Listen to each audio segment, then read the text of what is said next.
Selamat siang investor, kembali bersama saya Melina dari Maxco Futures. Pada kesempatan kali ini kita akan membahas berita apa saja yang mempengaruhi pasar indeks dan juga komoditas minyak. Dimulai dari Bursa Amerika, Bursa Wall Street Amerika Serikat ditutup variatif dengan kecenderungan terkoreksi seiring dengan penurunan yang dialami dua indeks utama, yakni Dow Jones Industrial Average dan juga S&P 500.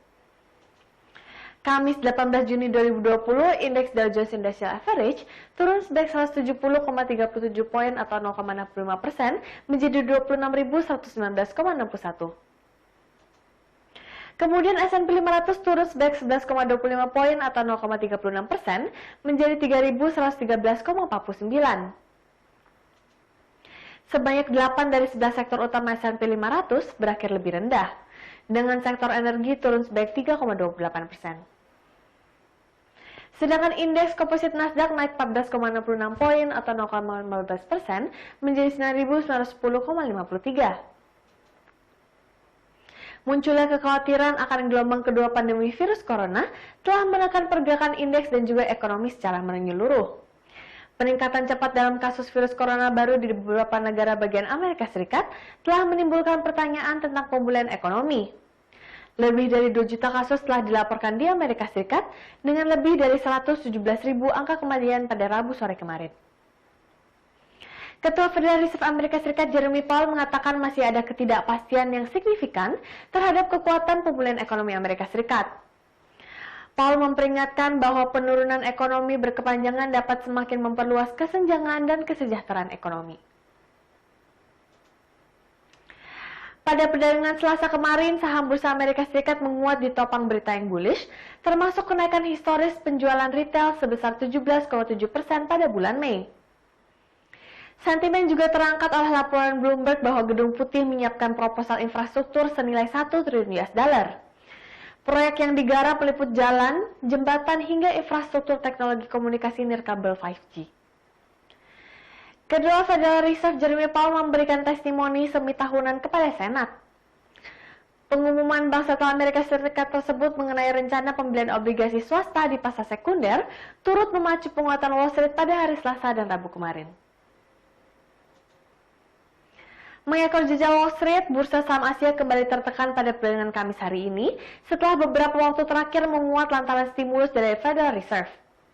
Tetapi menuju akhir pekan ini, keempat indeks saham Asia memerah, yakni Nikkei Jepang turun 1,12%, Hang Seng Hong Kong turun 0,89%, Shanghai turun 0,26%, dan Shanghai turun 0,25%.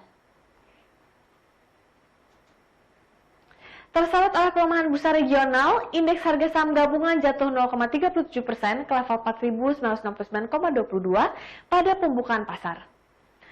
Koreksi IHSG pun bertambah hingga nyaris mencapai 1%.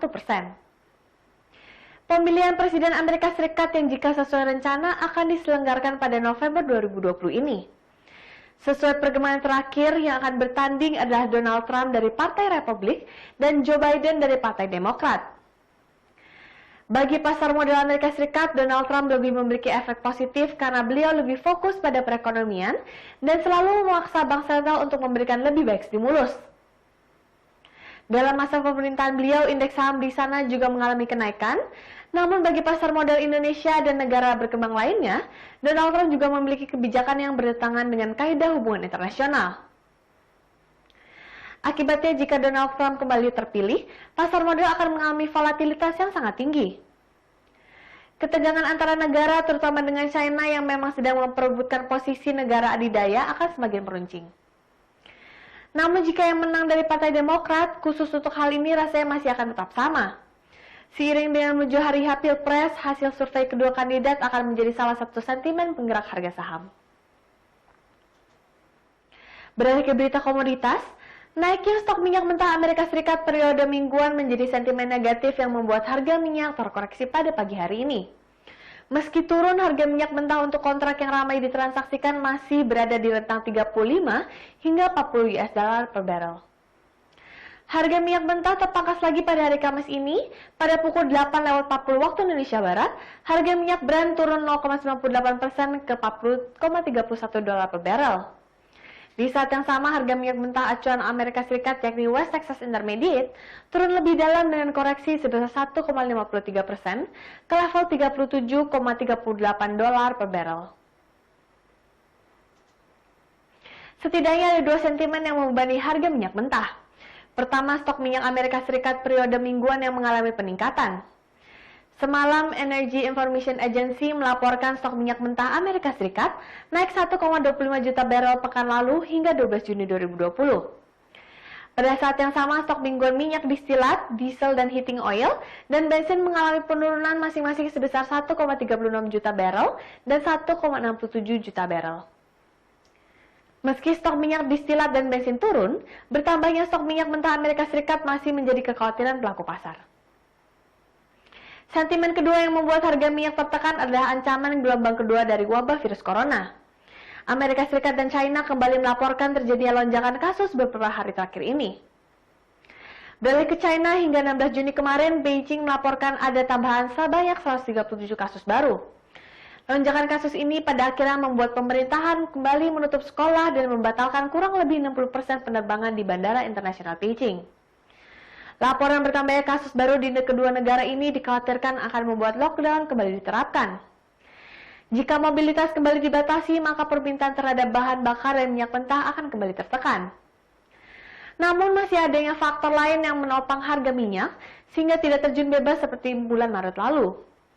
Upaya para produsen minyak seperti Arab Saudi, Rusia, dan koleganya atau disebut sebagai OPEC Plus untuk memangkas produksi besar-besaran masih membuat harga minyak terjaga. OPEC Plus sepakat untuk memotong produksi minyaknya sebesar 9,7 juta barel per hari, atau setara dengan hampir 10% dari output global hingga Juli ini.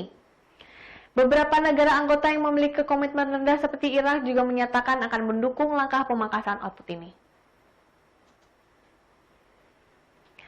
Sekian berita seputar saham dan minyak untuk hari ini. Saya Melina pamit undur diri, terima kasih dan sampai jumpa lagi.